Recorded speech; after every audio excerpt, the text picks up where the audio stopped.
Hello, my name is Jenny. I'm on the HCG diet. In these classes, I don't look at myself. My picture is very, very small on the screen, and I look great in it. It also has this great filter. My skin looks wonderful. And then I go to record these, and I look at myself, and I feel red and blotchy, and this is an extra rough hair day. Usually I kind of spray a little water on it to kind of make it kink and curl again to get through until the shower. But yeah, I didn't do that today. Just didn't do it. Why did I not do it? Maybe because I was a little depressed. I thought I had put on over a half a pound. I was getting close. I thought I put on close to another pound. And I knew the scale wasn't going to be my friend, not because of a major cheat, but because of the amount of food I ate yesterday. And then again, knowing that I ate more than I should have the day before and knowing that they were it's like a heavier food and all of that is going in my body. And yes, I'm using some of it for fuel, but the rest of it is just kind of still in my body. Plus, I'm, not being 100% true to the 500 calorie protocol. There you go. So I got on the scale. I was devastated. It said 159.1. I'm like, oh my gosh, that's like 2 pounds heavier than I was the other day. But it's not. I don't know why I thought I was down into the 170s, but I never was. So I was 158.9 yesterday, 159.1 today. So that was a gain of 0.2. I mean, not that we ever want to gain on this diet, but I don't know. With my fluctuating weight, I'm not going to worry too much. I'm actually kind of happy that it's only 0.2. I don't know how much I ate. So I mentioned I was meeting a girlfriend.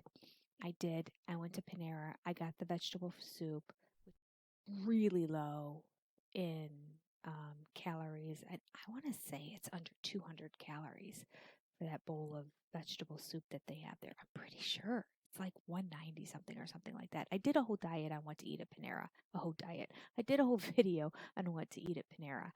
Um, and that explains a lot of the calories and stuff that I found and options. And the best option was really the chicken noodle soup, but I don't like the chicken noodle soup. And then it has carbs in it too. Not to say this doesn't have any carbs, because maybe, I mean, there was a trace piece of corn. I don't think there was any beans in it. I think it was all just vegetables. Um, so yeah, okay. So I think the chicken noodle soup is like 110 calories, and this is closer to 200, but still really good. So in the back of my mind, I'm thinking I can still have something else. I didn't get the bread. I didn't get the chips. I actually got the apple because I thought in the event I'm still hungry and I knew I'd be there for a while. My poor friend was going through stuff and had divorced since I last talked to her. When she contacted me and said, "Let's get together," I'm like, "Yeah." Um, and then later on, she's like, "I have a lot to talk to you about." And I'm like, "What on earth could it be?" And then you feel guilty. It's been 2 years since we got together. And during that time, she went through all this, including a finalized divorce. So, and that takes time. So, then I felt guilty, horribly guilty as a friend for not reaching out and contacting somebody sooner. I've been making a lot of connections and reconnecting with a lot of friends and all that, and that's wonderful. But the downside is the sadness to hear of like some negative things that have happened in people's lives since you've last seen them. So, gonna try to make a conscious effort to get together with these people more often, at least twice a year. That's my goal, at least twice a year. I should make a list. That's what helps me do this kind of stuff. If I literally had a chart and started listing all my girlfriend's name and then wrote the dates and then wrote the projected what's 6 months out date to help me um, reschedule, then I do better with that kind of stuff. I'm just a left brain kind of person. I do good with charts and graphs, those kind of guidelines, as opposed to saying, we'll get together again because this is what happens. Years go by, right?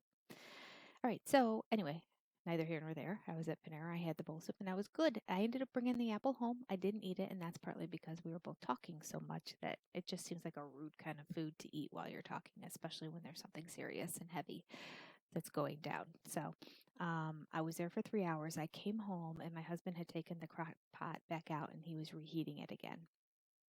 And So he had just turned it off, in fact, so it was all still warm in that. And I was sitting there and talking to him, sharing everything that, how our meeting went and all that.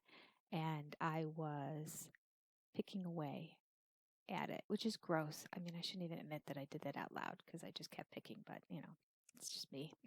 It's me and my husband. We swap spit all the time, so it's all right. Same germs.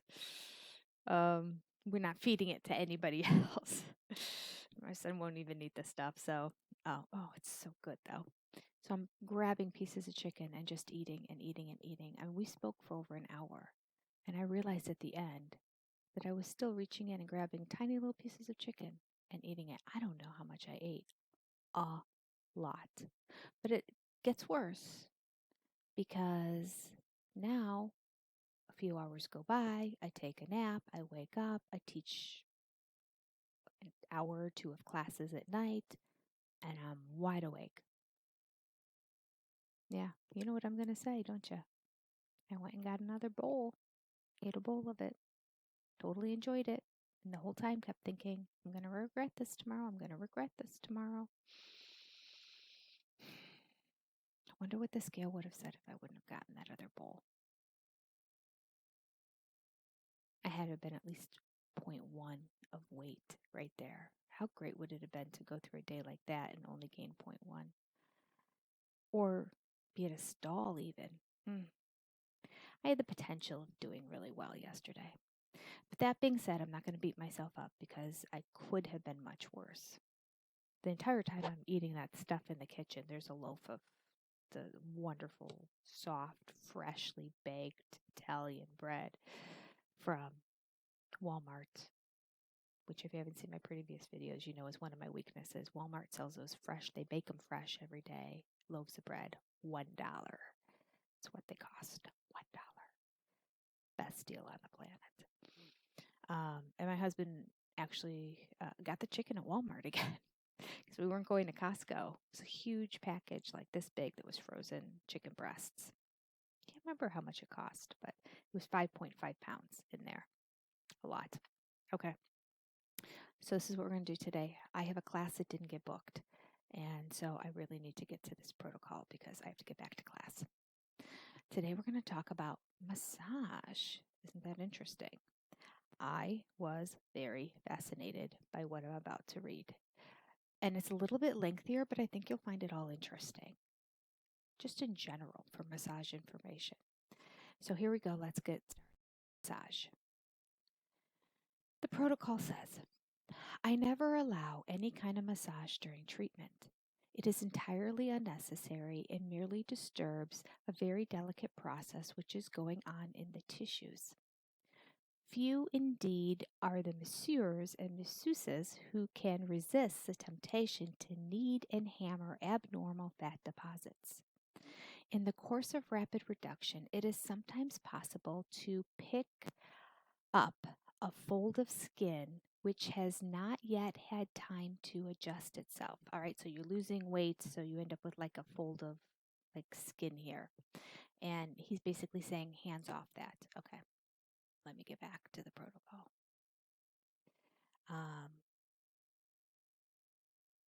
This fold contains its normal subcutaneous fat and may be almost an inch thick. It is one of the main objects of the HCG treatment to keep that fat there. Patients and their masseurs do not always understand this and hopefully give this fat a working over. I don't know why he says hopefully. Let's continue. Again, sometimes translation gets funky. I have seen such patients who were as black and blue as if they had received a sound thrashing. Okay, in my opinion, this is what he says. In my opinion, massage, thumping, rolling, kneading, and shivering undertaken for the purpose of reducing abnormal fat can do nothing but harm. We once had the honor of treating the proprietress of a high-class institution that specializes in such antics. She had the audacity to confess that she was taking our treatment to convince her clients of the efficacy of her methods. which she had found useless in her own case. Okay, so let me just stop. So he's saying that there were these clinics that were doing these kind of strong kneading massage into the tissues and fat, claiming that this is breaking down your fat, helping your body absorb it better. And one of the ladies who is at one of these clinics who actually do this kind of stuff herself was undergoing HCG treatments to lose weight to show to her patients, look how much weight I've lost because I've been undergoing this treatment too. So that's basically explaining it in other words what he's saying. Fraud. Okay. How anyone in his right mind is able to believe that fatty tissue can be shifted mechanically or even made to vanish by squeezing is beyond my comprehension. The only effect obtained is severe bruising. The torn tissue then forms scars, and these scars contract, making the fatty tissue even harder and more unyielding. A lady once consulted us for her most ungangly legs. So funny, his terminology. Large masses of fat bulged over the ankles of her tiny feet, and there were about 40 pounds too much on her hips and thighs. We assured her that this overweight could be lost and that her ankles would markedly improve in this process. Her treatment progressed most satisfactorily, but to our surprise, there was no improvement in her ankles. We then discovered that she had for years been taking every kind of mechanical, electrical, and heat treatment for her legs, and that she had made up her mind to resort to plastic surgery if we failed. So this was like her last ditch effort to lose the fatty ankles was HCG diet. Re-examining the fat above her ankles, we found that it was unusually hard. We attributed this to the countless minor injuries inflicted by kneading. These injuries had healed, but had left a tough network of connective scar tissue in which the fat was imprisoned. Ready to try anything, she was put to bed for the remaining 3 weeks of her first course, with her lower legs tightly strapped in unyielding bandages. Every day, the pressure was increased. The combination of HCG, diet, and strapping brought about a marked improvement in the shape of her ankles. At the end of her first course, she returned to her home abroad. 3 months later, she came back for her second course. She had maintained both her weight and the improvement of her ankles. The same procedure was repeated, and after 5 weeks, she left the hospital with a normal weight and legs that, if not exactly shapely, were at least unobtrusive. Where no such injuries of the tissues have been inflicted by inappropriate methods of treatment, these drastic measures are never necessary. All right, so he's saying, don't worry, you don't have to bind your ankles or bind anything to get it to go away. This was trying to deal with damaged connective tissue as a result of years of severe kneading and a deep tissue massage, essentially. Okay, I'm not a masseuse, I'm not a medical professional, so I'm just reading to you what the Dr. Simeons protocol says. But I find it interesting if it's true, right? Listen, I am not a fan of any kind of uncomfortableness or pain ever. It's just not my thing. The idea of going to get a massage and having it be painful and the thought that I would pay money to do it is beyond me. I don't know that I would do it for free. So, in fact, I would begrudgingly go. It would be like, going to the dentist for me. Like, no, I don't want to. Um, so, yeah, but I know this is a very common practice. So, I'm just going to put it out there. Use this information as you will. Research common methods and current updated information because I know deep tissue massage still continues. I think there's a lot of benefits to deep tissue massage, especially if you have a lot of knots in that need to come out. of your body, so there's benefits there, but it appears that there are circumstances where it is not recommended and actually can cause some harm. Who knew? All right, that's all for today. I'm going to get going. I'll see you tomorrow. I was going to say today's still a weekend day, and so it's going to be tough, but I'm going to try to be better.